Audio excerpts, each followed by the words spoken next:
Olá, na aula passada nós vimos sobre balanço de pagamentos. Agora veremos um ponto específico do balanço de pagamentos, mas para a gente ir mais a fundo nele.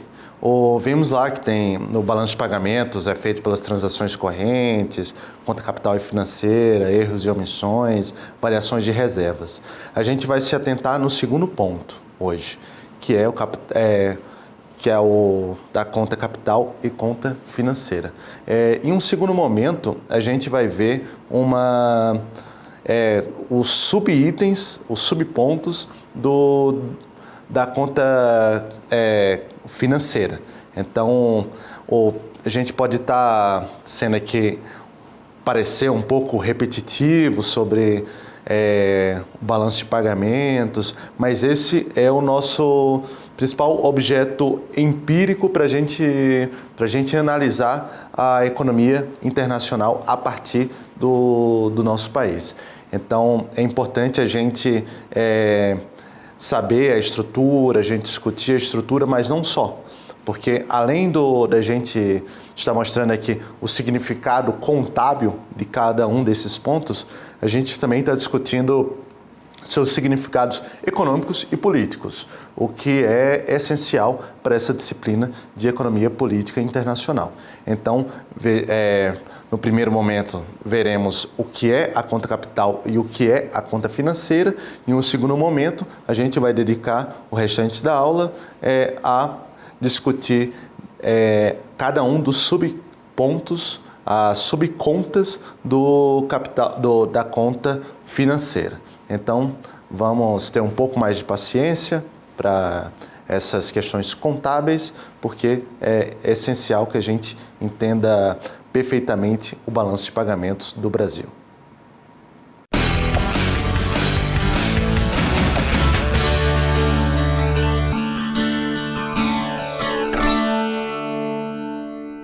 Vamos ver agora o que é a conta capital e o que é a conta financeira. Vamos aos slides. Primeiro, conta capital. Ela agrega movimentações que não têm fins de valorização. Relativamente às outras, tem um peso pequeno. Essa conta tem transações relacionadas principalmente com doações entre governos nacionais, como ajuda humanitária.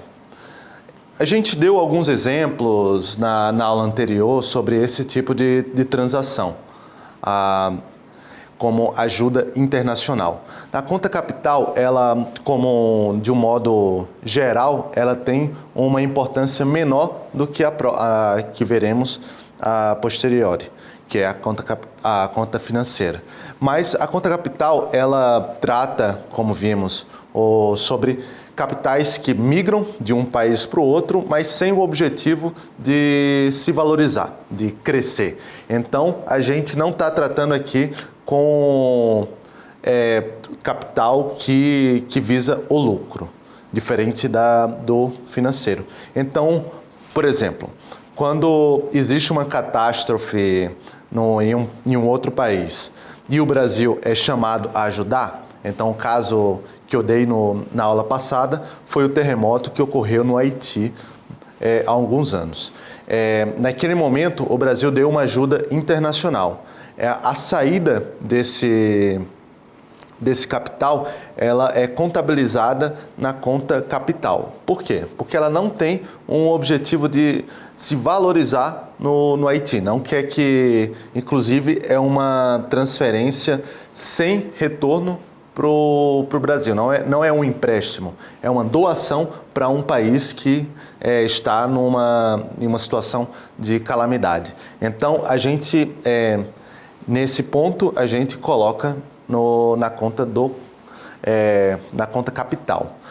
Aqui uma curiosidade é que o passe de jogador de futebol entra aqui também. Então, quando o Neymar foi vendido para o Barcelona, o passe lá, os milhões de reais que o Santos recebeu, foi para a conta capital. Então, voltemos aos slides. Agora, a conta financeira. Ela registra os movimentos de capitais em busca de rentabilidade e valorização, seja ativos produtivos, sejam em ativos financeiros. Então, veja que a gente está tratando aqui de dois tipos de capitais. Então, o primeiro não se valoriza, o segundo se valoriza. Então, a conta financeira trata de capitais que têm como objetivo sair, para o caso brasileiro, para outro país, ou entrar, no caso de um capital estrangeiro que vem para o Brasil, e se valorizar. Aí pode ser tanto um capital que tem por objetivo ser produtivo, investir produtivamente na economia, seja para um caso financeiro. Então, como a gente vai ver, de ações, de empréstimos, enfim. Então, a gente, primeiro, é bom ter esses dois aspectos da conta capital e financeiro em questão, né?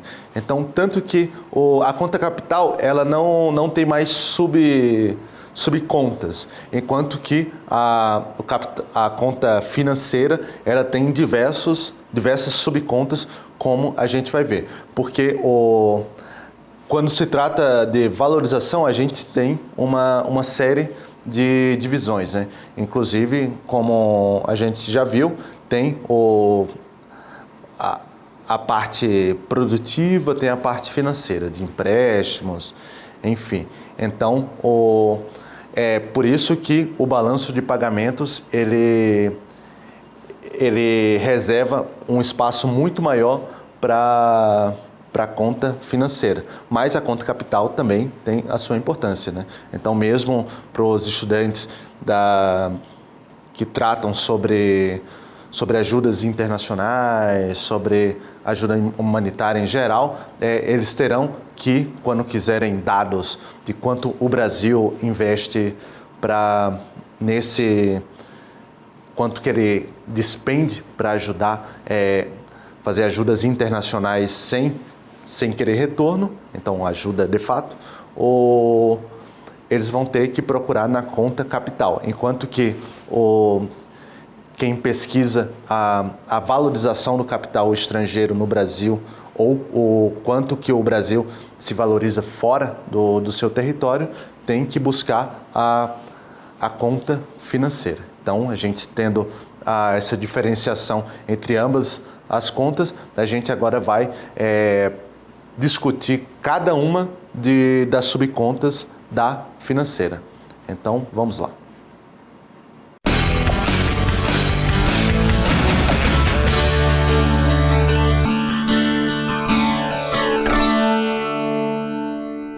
A primeira das subcontas é o do investimento direto. Vocês já devem ter visto em notícias e matérias de jornais comemorando ou criticando o baixo ou alto índice de investimento direto da economia brasileira. Mas o que é que isso quer dizer especificamente?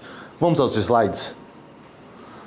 Segundo Feijó e Ramos, consiste em entradas e saídas de capital relacionadas à obtenção de um interesse duradouro por parte de um residente em um negócio ou atividade residente em outra economia.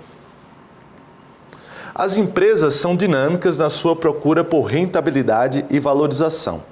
Elas podem colocar seu capital em economias nacionais, assim como também retirar parte ou totalidade de seu capital para investir em outra economia, ou mesmo retornar à matriz. Então vejam que a gente está falando aqui do capital mais tradicional, né? Que é algum estrangeiro ou brasileiro pegar o seu capital e investir em outra economia, em outro país. Então, o investimento direto é quando alguém pega o seu dinheiro. Então, mais um exemplo. Um empresário na Austrália vê no Brasil uma oportunidade de entrar na produção de soja, que é muito rentável, e pega seu dinheiro e abre uma empresa ou abre uma filial de uma empresa já existente em Goiás e passa a produzir soja. Então, esse investimento ele é duradouro, que é uma das características. Por quê? Porque está abrindo uma empresa para produzir. Então, isso vai, no mínimo, fazer com que ele passe um bom tempo no país. Então, ele não quer só vir aqui, ganhar um dinheiro em alguns meses e retornar. Então, ele é duradouro. E depois é para uma atividade de produção. Então, alguém vem do estrangeiro e investe no Brasil produtivamente. Um outro exemplo é de saída desse investimento direto. Um brasileiro pode fazer um investimento direto em outro país. A gente pode ter o exemplo aqui, um grande exemplo, são os brasiguaios no Paraguai. Então, são brasileiros que investem na produção também de soja, para a gente pegar o mesmo exemplo, só que no Paraguai. Então, vejam que são entradas e saídas de investimento direto, que tem como objetivo uma coisa que vai ter um período mínimo de maturação, de produção, para depois sair. Então, o investimento direto trata sobre isso. Voltemos aos slides. Segundo, para serem hospedeiras desse investimento direto estrangeiro, tem que ter condições de atração desse capital. Estas devem ser relacionadas tanto à estrutura de oferta, como, por exemplo, tem infraestrutura para a instalação de novas fábricas e rodovias e novos portos, quanto de demanda, como um bom retorno, como um bom mercado interno. Aqui a gente está discutindo quais são as condições para investimento direto, porque a ideia aqui não é só apresentar o balanço de pagamentos, mas fazer essa relação entre o econômico e também o político. Vocês já devem ter ouvido falar em custo Brasil. O que é o custo Brasil? Ele uma forma de passar mostrar quanto que existe de um custo a mais para produzir no Brasil em relação a outros países. Então, como a gente colocou aqui, que a estrutura é importante para trazer investimentos diretos. Então, se o Brasil ele tiver uma estrutura boa para produção e escoar, para produzir a soja, que foi o nosso exemplo, e para escoá-la, a gente vai ter uma atração maior desse capital. Mas também uma das coisas que trazem empresas para o Brasil é o seu mercado interno. Então, se montadoras, o caso do montadoras eu gosto de dar bastante aqui, porque ela é um dos principais setores da economia, um dos setores que mais emprega, mas também é um setor com empresas, na sua totalidade, estrangeiras. E elas vêm aqui por quê? Porque o mercado interno para automóveis no Brasil ele é gigante, né? Então, o que faz a Volkswagen sair da Alemanha e montar uma filial no Brasil? Não só da questão de custo, porque ele pode ser até mais custoso do que produzir na Argentina, no México, na própria Alemanha. No entanto, o mercado interno brasileiro ele é imenso, é um dos maiores mercados internos do mundo. E quando se trata de veículos, mais ainda. Então, esse investimento direto, ele depende tanto do seu custo, então qual é a estrutura que o Brasil oferece para trazer um investimento direto, quanto a sua potencialidade de retorno. Então, o seu mercado interno e mesmo não só o seu mercado interno, mas o mercado de países vizinhos. Então, pode se beneficiar, o investimento direto pode vir a um determinado país, tanto pelo mercado interno quanto seus vizinhos e afins. Então, o investimento direto, ele trata de uma relação duradoura e também ele faz um investimento que normalmente é um investimento produtivo na economia. E a gente sempre preza por tentar trazer para o país um investimento direto, né? O Brasil também se destacou nos últimos anos como tendo uma relação agora também de investir em outras economias. Agora, o porto em Cuba, portos na África, foram investimentos de empresas brasileiras em outros países. Então, eles, através de um financiamento, na maioria das vezes, do BNDES, foram construir portos e outros elementos da infraestrutura desses países, e isso também era contabilizado nesses outros países como investimento direto. Então, existe tanto o investimento direto no Brasil, quanto os brasileiros fazem investimentos diretos em outras economias.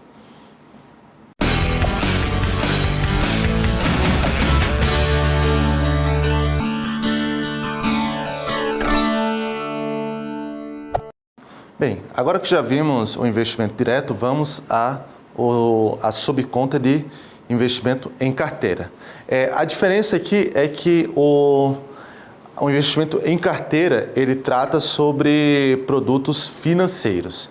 Então, é um elemento importante, ainda mais no momento em que vivemos, que é o da globalização financeira. Então, a gente vai conseguir ligar bastante esse subponto à ordem econômica internacional que vivemos hoje. Então, vamos aos slides. Essa subconta registra a entrada e saída de capital externo aplicado em produtos financeiros, isto é, em ações, títulos e cotas de fundos de investimento. Então, veja aqui, a entrada e saída de capital externo aplicado em produtos financeiros. Não mais a gente está tratando sobre aqueles investimentos produtivos. Produtivos no sentido de ir lá, abrir uma fábrica, abrir um negócio e fazer com que o país aumente sua produção. São ações de empresas, títulos dos mais diversos e cotas de fundos de investimento. Conta fundamental numa economia financeira e globalizada. A financiarização da economia, ela faz com que cresça, engorde essa subconta. Com o fenômeno da financiarização da riqueza, uma parcela crescente da riqueza dos indivíduos é alocada em produtos financeiros com expectativas de rentabilidade e valorização futuras.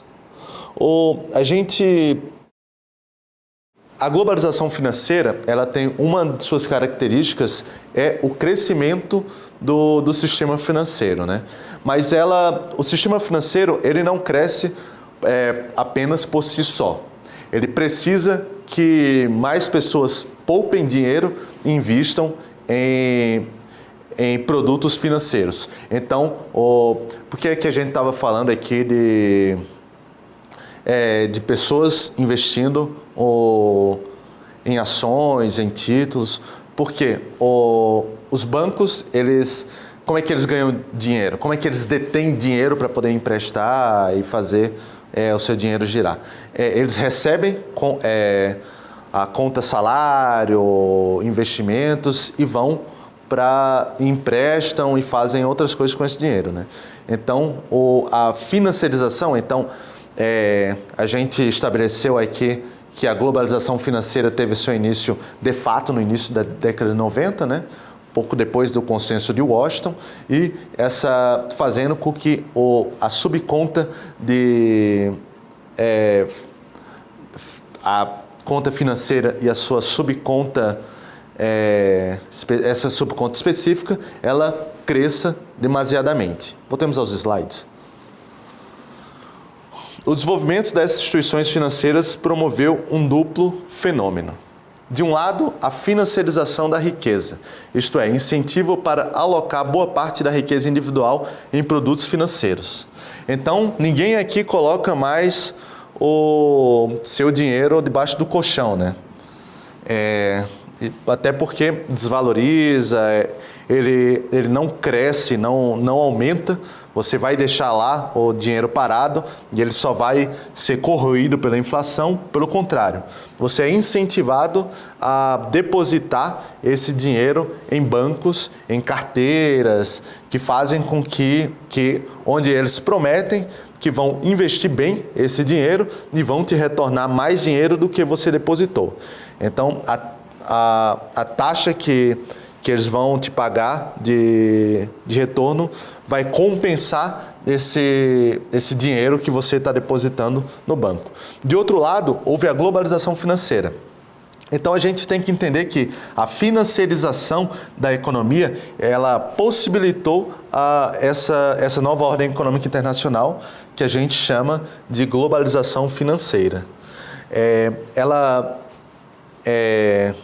vem junto com o crescimento do sistema financeiro e, consequentemente, do aumento desses produtos financeiros.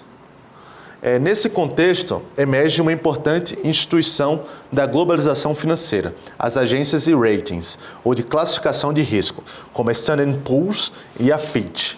Vocês já devem ter visto também nos jornais, toda vez que a Standard & Poor's ou a Fitch, ou mesmo outras agências de rating, ameaçam baixar a nota de classificação do Brasil, e tem todo um estardalhaço sobre isso, né? O que são as agências de rating? Elas são agências que elas classificam qual é o risco de um investimento. Pode ser tanto em estados nacionais, então a Standard & Poor's fala qual é o risco de você investir por exemplo, na Argentina. Então ela dá uma nota para os títulos da dívida pública da Argentina. Então vai de BBB, BBB, que aí já melhora, aí A, AA e AAA, que aí é a nota máxima. O Brasil, recentemente, ele diminuiu a nota suas notas de classificação de risco, o que faz com que o que tenha como consequência fazer com que ele tenha que pagar mais juros, já que ele não é um bom pagador. Mas isso também, as agências de rating, elas também classificam empresas. Então, a Petrobras, a Vale, todas elas têm suas notas. Então, quando elas lançam um título, porque uma empresa ela pode tanto emitir uma ação na Bolsa de Valores, quanto pode também emitir títulos de dívida, né? Que ela se compromete em pagar tanto o preço desse título. Então, se elas emitiram títulos de, digamos, 200 milhões de reais, elas vão se comprometer, além de pagar esses 200 milhões de reais para as várias pessoas que compraram esses títulos, pagar um acréscimo, né? Então, as agências de rating, elas têm essa finalidade, classificam tanto como bons pagadores ou não, estados nacionais quanto empresas. E hoje, essas agências, elas são fundamentais na política internacional. Por quê? Se a Standard & Poor's ela diminui a nota do Brasil, ela faz com que menos investidores estrangeiros tenham interesse em comprar os títulos da dívida pública. Isso pode acarretar em duas coisas. Pode aumentar a taxa de juros, então o governo brasileiro terá que tirar mais dinheiro do orçamento público para pagar juros. Ou dois, não tenha compradores suficientes para comprar título da dívida pública e isso irá prejudicar o orçamento do governo. Pensem isso numa escala global. Então, algumas poucas agências de risco têm um poder na economia política internacional fundamental de afetar quanto que empresas e governos terão que pagar para conseguir emitir dívida. Então, isso hoje, no mundo onde as dívidas públicas são grandes, então vocês viram lá a crise econômica na Europa, né? Com relações de dívida PIB de 90%, 100%, 200%. E imaginem essas agências diminuindo as notas desses países, fazendo com que eles tenham que pagar mais juros ainda. E isso, claro que essas agências também já protagonizaram episódios que colocaram em dúvida a sua capacidade de classificar o risco de empresas e estados. Mas isso aí é outra questão. Voltemos aos slides. Itens de investimento em carteira. Então, vamos ver aqui o que é concretamente os itens que compõem essa subconta. As ações representadas no item investimento em ações, então ações de empresas mesmo. Então, uma empresa ela pode ser nacional, no entanto, ela pode ter ações, ela vai ter ações fora do país e mesmo podem ter os seus detentores de ações majoritárias estrangeiros. Então, ações é um importante item nessa subconta. E as aplicações feitas em fundos de previdência e investimento. Subconta investimento em fundo de investimentos. E terceiro, os títulos com juros fixados, subconta títulos de renda fixa. Então, vejam que aqui a gente tem no mundo globalizado, na globalização financeira, a gente tem diversos itens, diversos produtos financeiros que são comercializados entre países. Então, fundo de previdência, que vem crescendo bastante desde da primeira reforma da Previdência do Fernando Henrique Cardoso, passando pela reforma da Previdência do Lula e agora do Temer, fez com que aumentasse esses fundos de previdência que hoje tem um poder enorme na economia internacional, porque eles são alguns dos maiores fundos de investimento do mundo. Então tem bilhões, dezenas, centenas de bilhões de dólares que eles investem em diversas economias do mundo. Então BBPrev, como o caso do Banco do Brasil, tem um fundo de previdência da Petrobras, dos trabalhadores da Petrobras, enfim, tem diversos que hoje é um dos atores fundamentais também na economia política internacional. Então, em uma ordem econômica internacional como a globalização financeira, esse subitem ele tem alguns dos principais capitais hoje em poder econômico e político.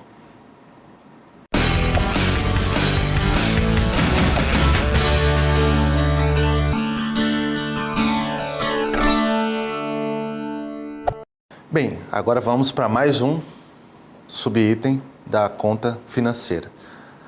Agora, há outros investimentos. Vamos aos slides. O principal dessas subcontas são empréstimos internacionais, de curto ou longo prazo. Como há o processo de financiarização mundial, os bancos não deixam seu dinheiro parado. emprestado para estados. Primeiro exemplo que a gente vai dar. A movimentação de dinheiro no mundo impacta em cheio as economias. Os títulos públicos dos Estados Unidos, por exemplo, é tido como um dos ativos mais seguros para se investir. Logo, quando o Federal Reserve, que é o Banco Central dos Estados Unidos, aumenta sua taxa de juros, outras economias sofrem com a perda de capital que saem de economias mais rentáveis para os Estados Unidos. A questão da dívida pública, como a gente já vem discutindo aqui, ela é fundamental também na ordem econômica internacional. Por quê? Os bancos, eles emprestam também para estados, não só para empresas, não só para pessoas. Como isso? No caso do brasileiro, quem emite os títulos da dívida pública é o Tesouro Nacional. Vocês já devem ter visto que existe a dívida interna e a dívida externa, né? Então, a dívida interna, elas são títulos públicos emitidos pelo Tesouro Nacional, que é uma secretaria subordinada ao Ministério da Fazenda, que emite títulos dentro do Brasil e, normalmente, em real, mas também podendo ser a dólar. E aí paga taxas de juros diversas. A principal delas sendo a Selic, que vocês sempre veem no noticiário, às vezes aumenta, às vezes abaixa, que é a taxa básica de juros da economia. Então, o Brasil, ele emite dívida interna, então, todo ano, mais de uma centena de bilhões de reais de novos títulos são emitidos no Brasil, mas também externa. A dívida pública externa, ela é emitida para fora do país, sempre em dólar, e ela pode ser tanto através de títulos públicos quanto por contratos. Quando o Banco Mundial, por exemplo, quer emprestar dinheiro para o Brasil para que ele faça um investimento, como foi o caso em alguns anos de investimento em mobilidade urbana, isso aí também é uma dívida pública externa. Hoje, majoritariamente, a dívida pública ela é interna. No entanto, isso não quer dizer que essa dívida pública quem detenha ela sejam brasileiros. Muito pelo contrário, grande parte delas é ou por estrangeiros ou por instituições financeiras que aí faz a ligação com estrangeiros.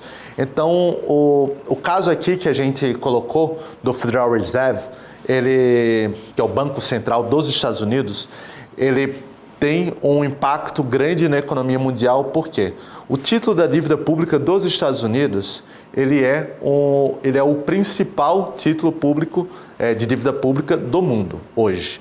Todos os países, quer dizer, grande parte das economias relevantes detêm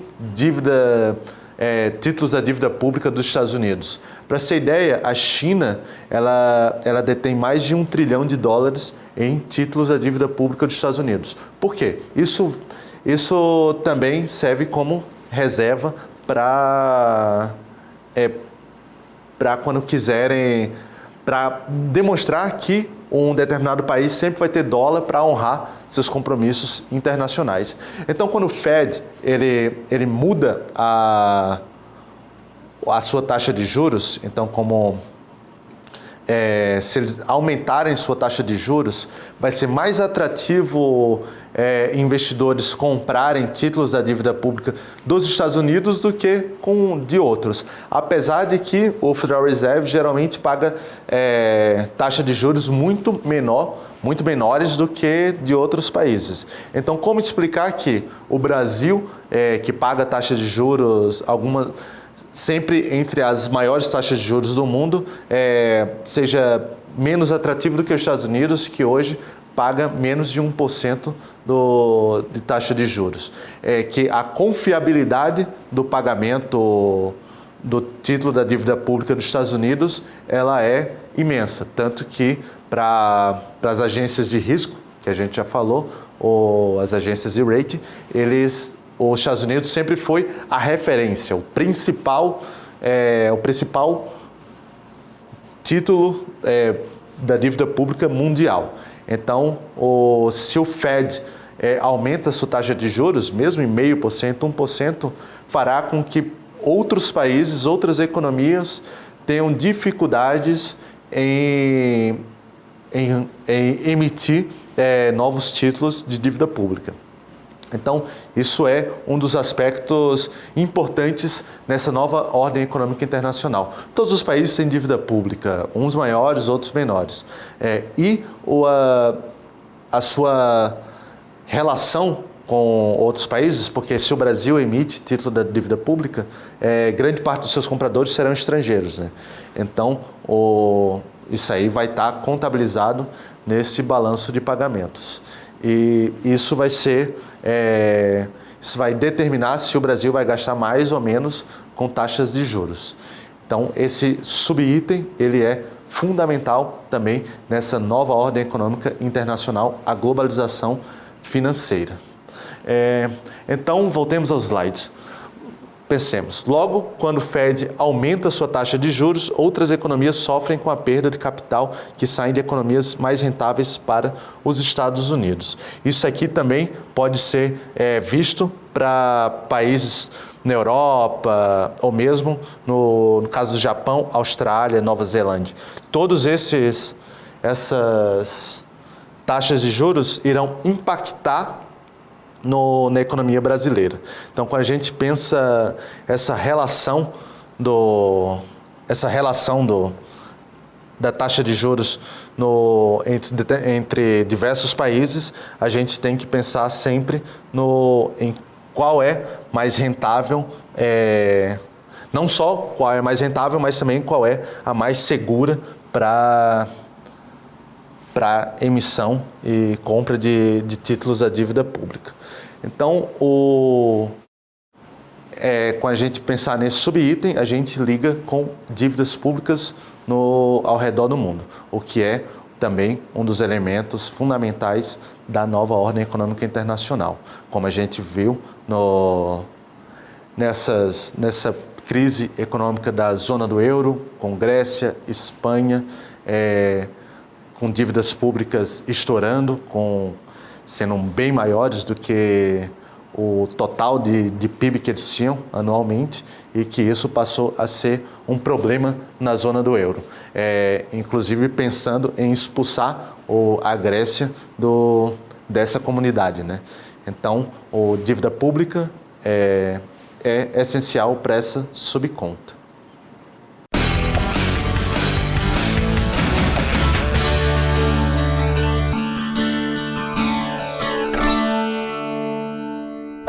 Agora vejamos os ativos de reserva. Vamos aos slides. Os ativos de reserva são geralmente moeda estrangeira ou depósitos e títulos de alta liquidez em moeda estrangeira. A gente já viu que as reservas internacionais, elas são fundamentais para qualquer economia, né?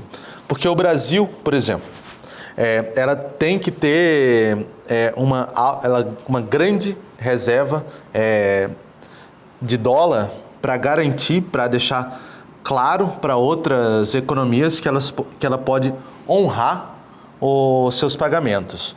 Porque qual é a moeda estrangeira por excelência na globalização financeira e também na ordem econômica internacional anterior, da Bretton Woods? É o dólar. Então, todas as transações econômicas internacionais são feitas basicamente pelo dólar, apesar de algumas exceções dentro de blocos econômicos, como a União Europeia, eles fazem através do euro, ou mesmo o Mercosul tem alguns acordos, mas, fundamentalmente, ela tem que ter moeda estrangeira e, principalmente, o dólar. Então, esses depósitos de moeda estrangeira são importantes como ativos de reserva. E títulos também de alta liquidez, que a gente já discutiu no ponto anterior, em moeda estrangeira, que é, por excelência, os títulos da dívida pública dos Estados Unidos. Quais são as funções? Primeiro, ser um rápido meio de financiamento de despesas da conta corrente, caso não haja entrada de recursos suficientes nas subcontas da conta financeira. Então, como eu já disse, pode haver algum problema específico que não de uma economia, naquele momento, que não conseguiu suprir o seu déficit de outras formas. Então, ele vai ter que ter ou moeda estrangeira ou algum ativo muito líquido internacional que possibilite isso. Liquidez, é sempre bom dar esse exemplo da liquidez para se entender. É um termo muito utilizado na economia, mas que pode não ser muito bem entendido, né? Liquidez, a gente tem que pensar aqui. O termo liquidez já deixa bem clara a coisa. Quando a gente tem um objeto que a gente quer transformar o mais rápido possível em transacionável. Então a gente tem uma moeda ou alguma ação ou mesmo uma fábrica, uma casa, um carro. Qual é a forma mais fácil de transformar isso em outro bem ou em outra coisa que as pessoas aceitem? É o dinheiro. O dinheiro, ele é o bem mais líquido de uma economia, porque você consegue transacionar. Se você tem, por exemplo, um carro e uma casa, você vai ter que vendê-las antes para conseguir transformar isso em dinheiro para entregar para alguém. Para você ter uma dívida, você vai ter que pagar, então você precisa ter um dinheiro ou alguma coisa rápido para você dar para a pessoa que você deve. Então, os itens, os bens, eles são diferentes níveis de liquidez, né? O mais líquido é o dinheiro, porque todo mundo aceita. Os menos líquidos são os mais difíceis de vender. Porque se você tiver uma casa de praia, num lugar onde as pessoas não procuram muito. Então, imagine o tempo que você vai demorar para conseguir vender essa casa para poder pagar uma dívida. Se você tiver dinheiro, isso é imediato, né? Se você tiver um bem, se você tiver um carro fácil de vender, esse bem vai ser mais líquido do que a casa de praia num lugar de difícil venda.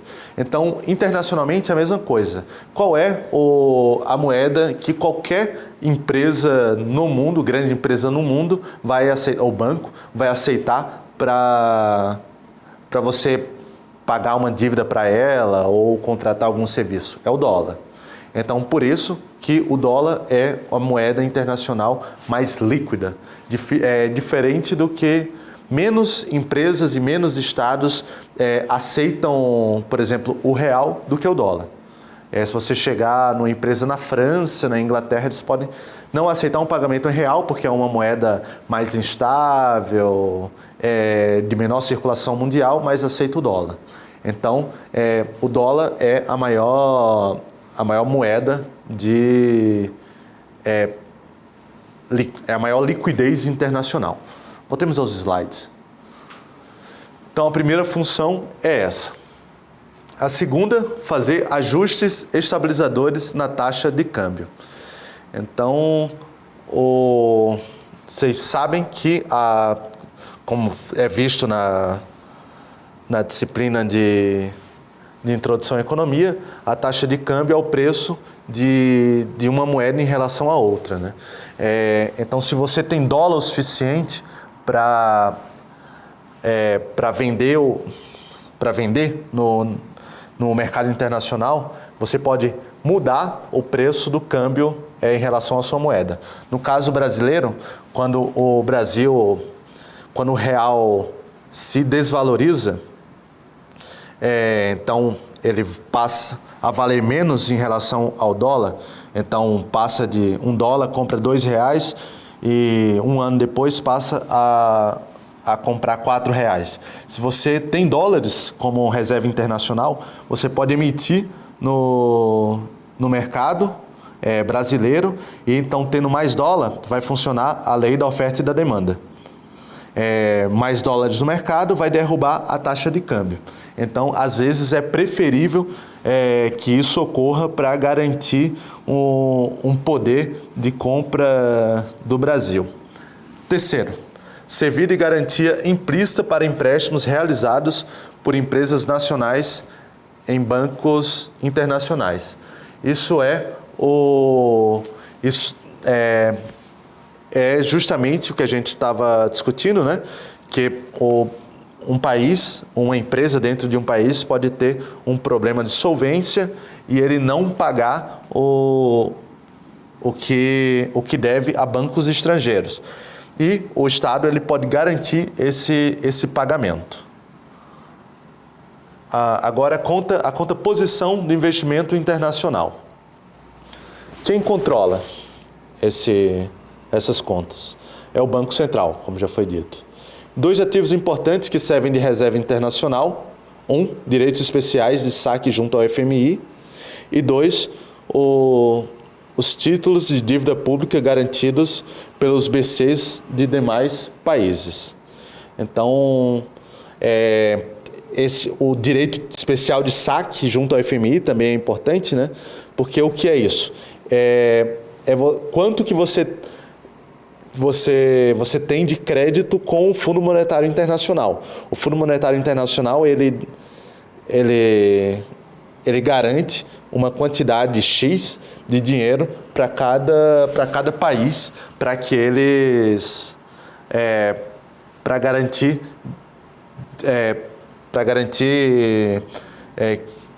que quite dívidas, que tenha um socorro emergencial. E os erros e omissões. Aqui entra... servem para adicionar todas as incongruências do balanço de pagamento. Afinal de contas, são muitos dados de origens diversas, inclusive estrangeiras, o que faz com que nem sempre a conta feche. Então, vimos que essa última subconta ela serve para fechar tudo, porque todo balanço contábil ele pode ter um erro, porque existem os dados vêm de várias origens, então a gente vai estar tratando sobre dados da China, dados da Colômbia, alguns lugares pouco transparentes, como paraísos fiscais. Então, os erros e omissões eles vão servir para conseguir fazer com que esse balanço de pagamentos feche o número. Então, essas subcontas, tanto de todas as que a gente viu, elas têm a função de mostrar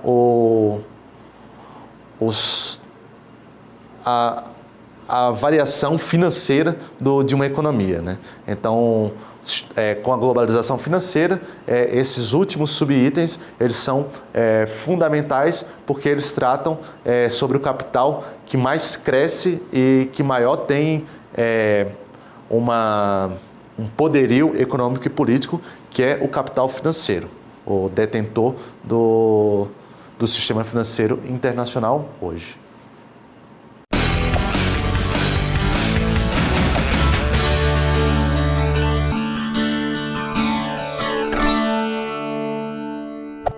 Bem, agora que a gente já viu 2 aulas sobre balanço de pagamentos, especificando as contas capital e financeira, principalmente a financeira, que ao lado das transações correntes, os 2 principais pontos, contas do balanço de pagamentos, a gente agora pode pensar, refletir um pouco a partir da realidade, né? Então, eu trouxe uma sugestão de prática para vocês.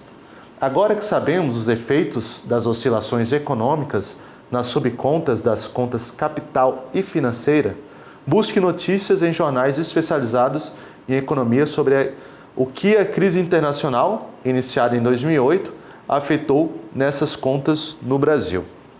A gente, primeiro, alguns jornais econômicos, o que eu sugiro para vocês é principalmente o Valor Econômico, que é de longe o melhor jornal de notícias econômicas do país, mas também há cadernos, bons cadernos de economia em outros jornais.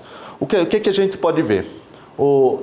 Como a crise que surgiu como crise financeira nos Estados Unidos em 2008 afetou o Brasil 2014, 15, 16. Ela afetou como balança de pagamentos.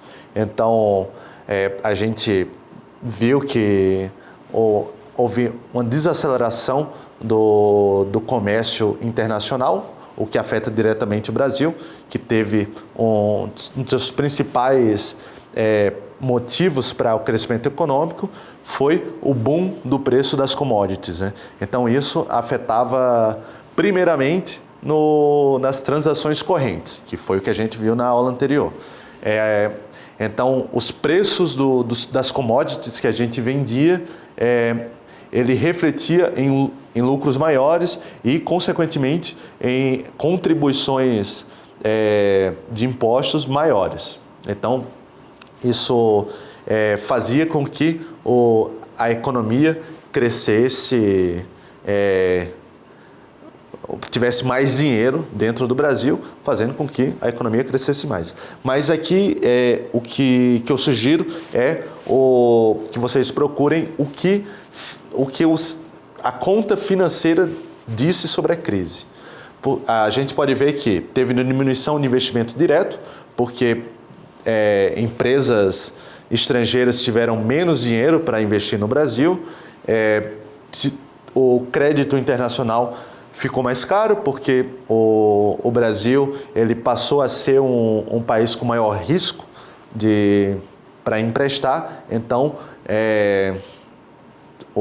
a taxa de juros para empréstimo para o Brasil naturalmente aumentaria. E também títulos da dívida pública, eles são afetados pela crise econômica financeira internacional, porque um dos principais elementos para determinar quanto que o Brasil vai pagar de juros é quanto que os estrangeiros estão dispostos a pagar, a se arriscar para colocar seu dinheiro em um título de dívida pública. Se a economia tiver em alta no mundo, eles estarão mais dispostos para colocar seu dinheiro em qualquer economia, incluindo economias mais sólidas como o Brasil. Então, se vocês procurarem lá as notícias sobre a crise econômica financeira e como ela atingiu o Brasil, vai ser muito bom para a formação de vocês em economia política internacional.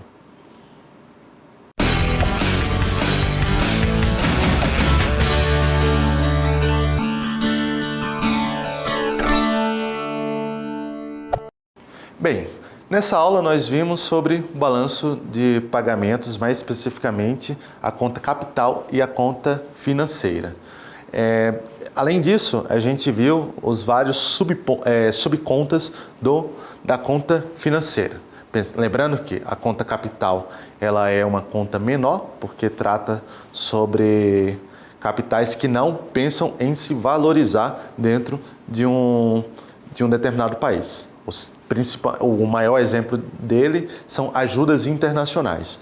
Segundo o capital financeiro, a conta financeira, que tem inúmeros subitens, inúmeras subcontas, que a gente viu detalhadamente aqui cada uma.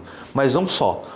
É importante, assim como eu falo desde a aula anterior, que a gente entenda quais são as consequências econômicas e políticas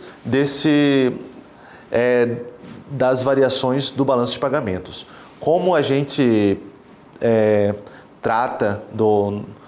a gente está tratando aqui de ordem econômica internacional da globalização financeira, a conta, a subconta, a conta financeira e as suas subcontas, elas são essenciais para a gente ter os dados necessários para a gente saber qual é a posição do Brasil na atual conjuntura econômica internacional. Então, a gente viu que são cada um deles e onde encontrar esses dados e como a gente interpretá-los. Então, a partir de agora, vocês já sabem bem sobre balanço de pagamentos e quais as suas consequências econômicas e políticas.